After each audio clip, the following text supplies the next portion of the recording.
Vamos aqui então para o tópico 2, continuando a nossa lição. Tópico 2 fala assim sobre algumas qualidades das Escrituras, né? E uma dessas qualidades é a justiça, né? Quando nós lemos o Salmo 119, no decorrer de cada versículo, nós vemos o amor que o salmista teve ali, que ele tem, né, pela palavra, quando ele escreve, né? E uma coisa interessante, irmãos, é que pessoas que são sábias, elas aceitam o conhecimento, elas buscam o conhecimento, né?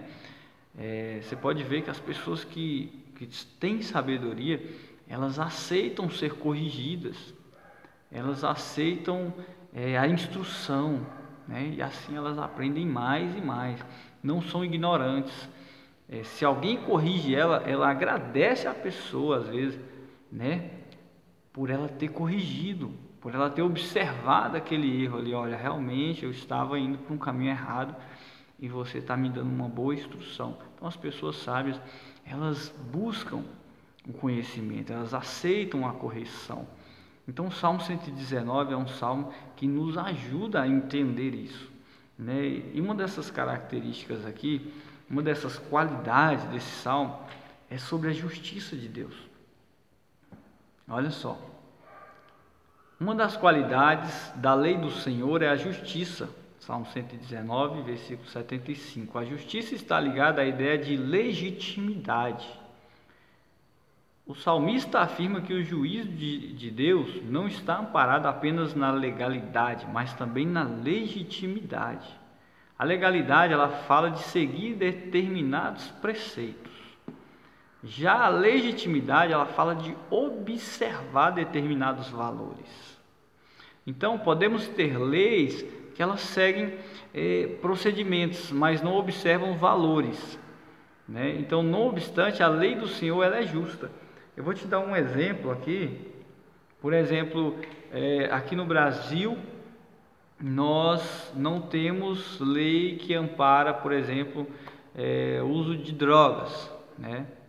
Drogas ilícitas, mas já tem países aí fora que tem que ampara isso, tem lei para amparar, que pode se usar drogas ilícitas, que aqui no Brasil no caso é ilícitas. E aí um cristão aqui do Brasil vai morar em um país desses, que lá é permitido, por exemplo, o uso de maconha, alguma coisa do tipo. Só porque lá é permitido, né, lá tem uma lei que ampara, não quer dizer que esse cristão que está agora morando lá, ele vai usar drogas, né? Ele, de acordo com essa lei, ele não está errado, né? Mas ele tem valores, né? Ele tem princípios. Então ele, mesmo estando respaldado pela lei, ele não vai entrar, não vai usar as drogas.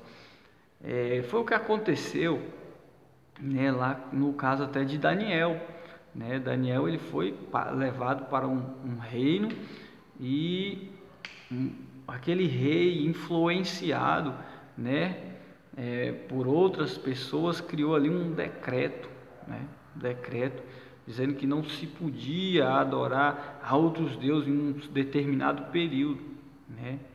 E Daniel ele continuou, né, porque ele tinha valores, ele tinha princípios, louvando ao nosso Deus, né? A mesma coisa foi com aqueles manjares também, que ele não quis se contaminar, né, com a comida que era servida ali, né? E ele preferiu ter uma alimentação diferenciada, né?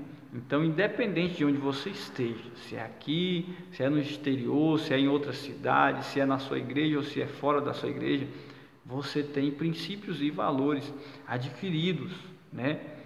Estatutos, né, que nós lemos na Bíblia, valores cristãos, e nós, independente do lugar que vamos estar, vamos ser referência, amém?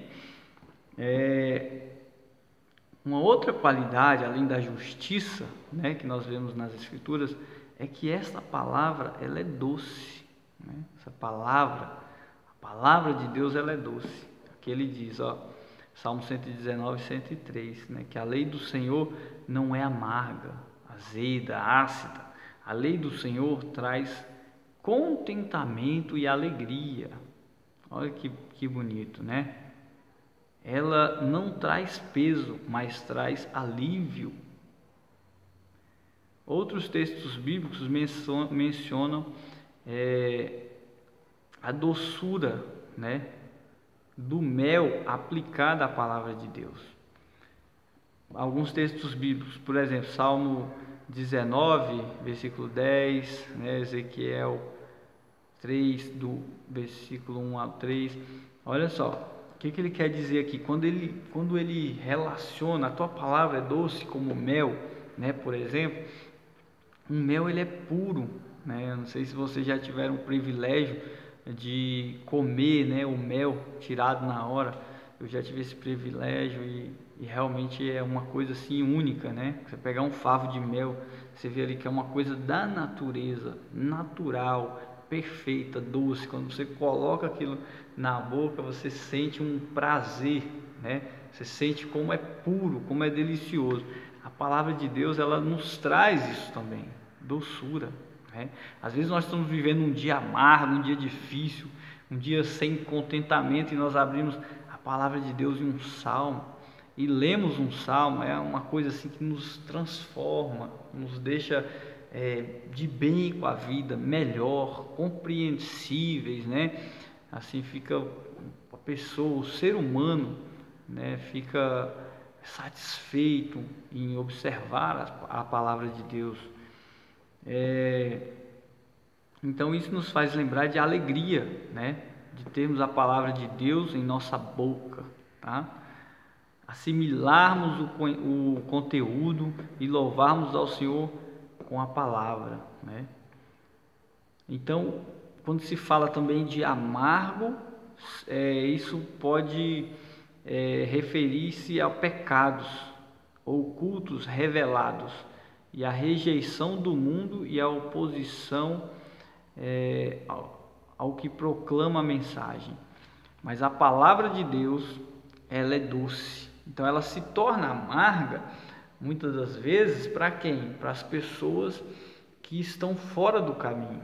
Então quando essa palavra ela vai de encontro com o pecado, aí dá um confronto, né? Aí ela se torna amarga, a pessoa recebe aquilo com uma dor no coração, né? Aquilo afasta a pessoa assim, dá um choque de realidade. Mas quando ela acerta o caminho, se coloca no caminho certo, a palavra vem com doçura, vem sem peso, né? Quantas vezes, irmãos, a gente faz alguma coisa que não agrada a Deus, e quando ouve a mensagem, quando lê a palavra, aquilo pesa, né, na nossa consciência, e a gente vai lá e entende que nós estamos errados e pede perdão a Deus, e rapidamente nós temos que fazer isso, e Deus se agrada disso. Então aí a palavra se torna doce, como acabamos de ler aqui no tópico 2.2. Então ela é justiça, a palavra de Deus ela é doce, e uma outra característica, uma outra qualidade é que ela é verdade, né? A palavra de Deus é verdade. Aqui o comentarista fala assim que a lei do Senhor ela é justa e expressa a bondade e a benignidade de Deus para com a criatura. Então ela ser justa, justiça, ela ser doce, e agora nós vamos ver ela ser verdade. O salmista declara: ainda que a lei do Senhor é verdade. Ele ainda declara que a lei do Senhor é verdade. A lei do Senhor não age em falsidade, é verdadeira. Seus enunciados estão em conformidade com o fato, com a realidade, com aquilo que foi e será. Então a palavra de Deus ela é verdade. Olha só, em João 17, versículo 17 também, nos ensina: santifica-os na verdade, a tua palavra é verdadeira. A palavra de Deus foi revelada por Ele, e por intermédio dela nós somos santificados. Irmãos, essa palavra, ela não é mentira. A palavra que está na Bíblia, ela é verdadeira, né? E se nós cremos lá no Gênesis, né, na criação, de Deus, da forma que Ele fez o ser humano, nós automaticamente nós cremos em toda a extensão da Bíblia. Nós cremos no Jonas com o peixe, né? Nós cremos em tudo que essa Bíblia fala. Não há inverdades na Bíblia. Então, quando tem pessoas, eu não creio no criacionismo, eu creio no evolucionismo. Irmãos, se você crê na Bíblia, se a Bíblia para você é o seu livro de verdade, né, de aprendizado, o seu manual, você crê em toda a extensão da Bíblia. E toda essa extensão da Bíblia, ela é verdadeira, porque ela é a palavra de Deus revelada por meio do Espírito Santo aos homens, para nos trazer a capacidade de melhorar, de ter uma conduta melhor, de ensinamento ao ser humano, né? Então aqui a mais pura verdade é o que está escrito na Bíblia. E como é bom meditarmos diariamente na palavra de Deus.